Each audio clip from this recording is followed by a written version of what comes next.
The Nintendo GameCube is now 20 years old. At least here in America, the only country that matters. But the GameCube is a very special console, and it was home to many firsts for Nintendo, and also many lasts. For as many ideas and IPs that were introduced on this system, like Pikmin and Animal Crossing, this console was the last place for equally as many ideas and IPs, like F.Zero and a good Star Fox game. So, to celebrate the GameCube's 20th anniversary, we're going to actually take a look at these ideas and IPs that have left us since the GameCube era. Starting with the fact that the GameCube was a very powerful console for its time, and we're not used to seeing that from Nintendo. This is the last time Nintendo actually made a home console that was competitive against the PlayStation 2 and the Xbox, being right smack in the middle. Not as powerful as an Xbox, but more powerful than a PS2. And as a result, the games on this system looked great. Metroid Prime 1 and 2 still look great to this day, and even the art styles of Star Fox Adventures and the Wind Waker shine. However, the third-party support wasn't as abundant on this system because they decided to use discs that were barely bigger than an Oreo cookie. This was meant for copyright protection or something. Either way, it wasn't that great of a decision. Still, that doesn't change the fact that the GameCube, despite its small size, was quite the beast. But when the Wii came out, Nintendo decided to not chase hardware specs and instead chase unique experiences. And that's worked out for them pretty well. What's also worked out for them pretty well is the GameCube controller. Kind of. It's a weird controller, let's be real. That C-stick is very finicky, there's only 3 buttons on the top of the controller, and the ABXY placement is unique, but there's just something about it that we all love so much. Don't deny it, you know you love this controller. It's comfortable, even though the button placement's kind of weird, it's really easy to get used to, and if you have a Wavebird, consider yourself lucky. And that controller really helped sell the idea of wireless controllers. The GameCube controller is so iconic that Nintendo is still re-releasing it every time a new Smash Bros. Game comes out, because for most competitive Smash Bros. Players, it's just hard not to play Smash Bros. Without this controller.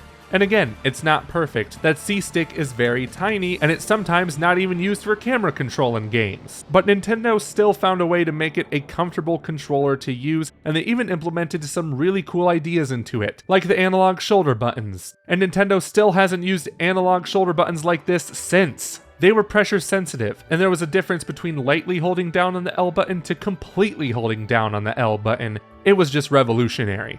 So even though the GameCube controller isn't a perfect controller, Nintendo has not made a controller like it to this day. Yes, they've re-released it, but good luck trying to play most games with it that aren't already GameCube games.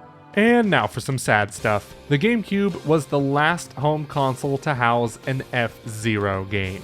At least a home console F.Zero game, as the Game Boy Advance also got GP Legend and Climax. But F.Zero GX really shined on the GameCube, taking advantage of that system's horsepower with some ultra-fast races and some bright, colorful lights to go with it. Oh, what I wouldn't give to see this game officially re-released in HD. That's not the only racing game that was lost on the GameCube, as it also saw the last Wave Race released, that being Blue Storm. Which is a shame, because I would have loved to see those realistic water effects in HD. I'm a sucker for computerized water effects, especially when they look really good. Hopefully these two racing games won't stay dead on the GameCube, and we'll see them released on another platform, whether it be the Switch or something in the future. I mean, if Advance Wars is coming back, anything's possible. Speaking of water, let's talk about F.L.U.D. F.L.U.D was the device used in Super Mario Sunshine that would help Mario battle enemies and traverse environments. Now, Nintendo could have just made a simple sequel to Super Mario 64 and called it a day, but no, they decided to bring in something that would almost completely change how Mario traverses the world. And this was what F.L.U.D did. It could help Mario hover across gaps, it could even help him get to places faster by belly sliding on water. It was all kinds of unique fun. But we haven't seen Mario use F.L.U.D or anything like F.L.U.D in later 3D Mario games. He uses F.L.U.D in Super Smash Bros, but that's about it. Now, it's hard to say if we'll really miss F.L.U.D, as Mario Galaxy and Odyssey were amazing games, but maybe we'll see Nintendo experiment again with something like F.L.U.D in the future. And speaking of Mario elements that haven't been used again, let's talk about Mario Kart Double Dash. That was the definition of a unique idea. Mario Kart is always fun, but Nintendo went with the wild idea of having not one, but two characters on a single kart. Each character could hold a separate item, and you could swap between characters with the press of a button to use said item. Needless to say, it was a wild idea, but it hasn't been used in any Mario Kart since. But if Mario Kart 9 ever comes out ever, hopefully it has an idea just as wild as the one in Double Dash. The GameCube was also home to the very last Nintendo licensed Rare game. That game was Star Fox Adventures, and you know, this is kind of a 2-in-1. This is the last time we got a Star Fox game that was an action-adventure platformer, and this was the last new Rare game released on a Nintendo console. You could also make it a 3-in-1 and say that Star Fox Assault was the last good Star Fox game, but I'm not gonna go that far. Or am I? Joking aside, even though Star Fox Assault did have third-person segments in the form of third-person shooting, Star Fox Adventures was the last platforming-based Star Fox game that we got. It was the first and the last one, actually, so it only makes the GameCube that much more unique. Speaking of unique entries in series, Kirby Air Ride. This was not your typical Kirby game by a long shot. In a sense, this was the first true 3D Kirby game. Here you could play traditional races or take on others through battle mode. It was such a fun and hectic experience made by the man himself, Masahiro Sakurai, but there hasn't been a Kirby game like it. There hasn't been a sequel at all. However, Kirby is still going back to 3D with Kirby and the Forgotten Land coming next year, so maybe that'll increase the possibility of another Kirby Air Ride. Let's keep our fingers crossed here, everyone. So while Kirby Air Ride and Star Fox Adventures were more like the beginnings and ends of experiments, Paper Mario The Thousand Year Door was definitely the end of one, as this was the final Paper Mario game to keep that traditional turn-based structure. Now, there have been turn-based Paper Mario games in the future, but none much like Paper Mario The Thousand Year Door, where there weren't any stickers or cards, just good old-fashioned turn-based battles. And it's just so painful that Nintendo hasn't released an HD remaster of this game. I can't try and buy this game on eBay without crying. My goodness. Nintendo, please, you don't even have to make it HD, just put it on the Switch, I'm begging you. But let's move on to more happy things. And by happy things, I mean scary, dark, and repulsive things. That being Eternal Darkness, Sanity's Requiem. This was one of the 2 games released on GameCube from developer Silicon Knights before they went defunct after spending too much time and money on Too Human. This game was freaky, having you play as 12 different characters across multiple timelines, fighting many kinds of demonic creatures, and if your sanity gets low, oh man, the game messes with you in all kinds of wonderful ways, making you think that the channel's been changed, making you think that your save file is about to be deleted. By modern standards, this wouldn't really be scary, but back in 2002, oh boy. It's just a darn shame that we haven't seen a sequel, mainly because Silicon Knights went defunct, but Nintendo keeps renewing that Eternal Darkness license. Come on, Nintendo. Let's see a sequel or something. But you know what we really want, Nintendo, are the return of the DK Bongos. I guess we kind of want that?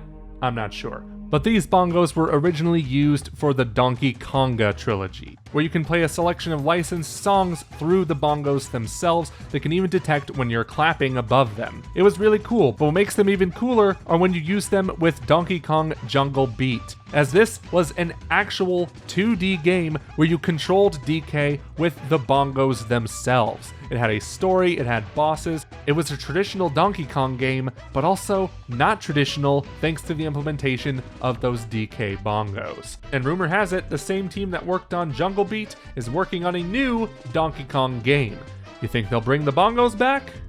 Probably not, but we can dream.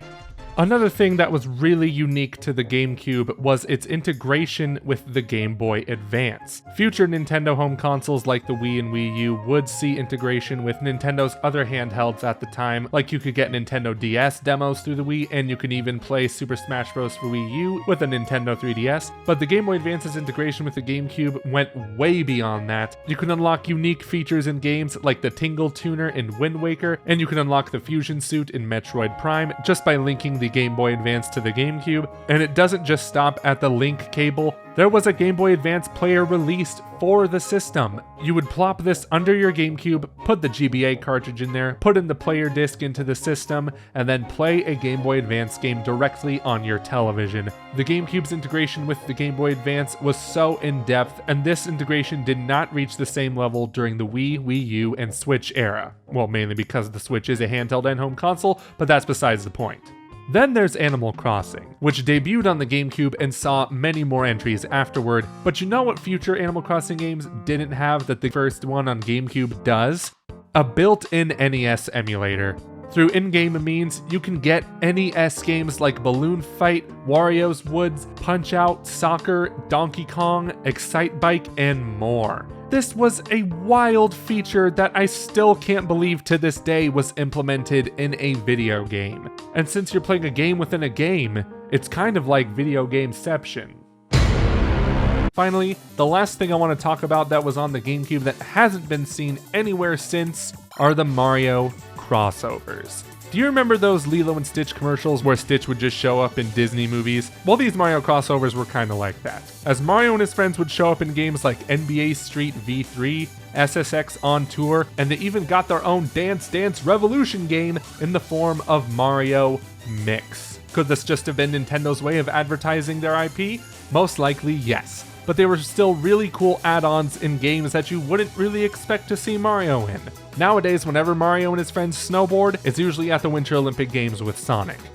And there you go. That was our list of elements and Nintendo IPs that were on the GameCube but haven't been seen anywhere later. Of course, there were probably a few more, so if we missed anything, be sure to let us know in the comments below, and check out the videos on the right for more topics you might be interested in. Until next time, bye.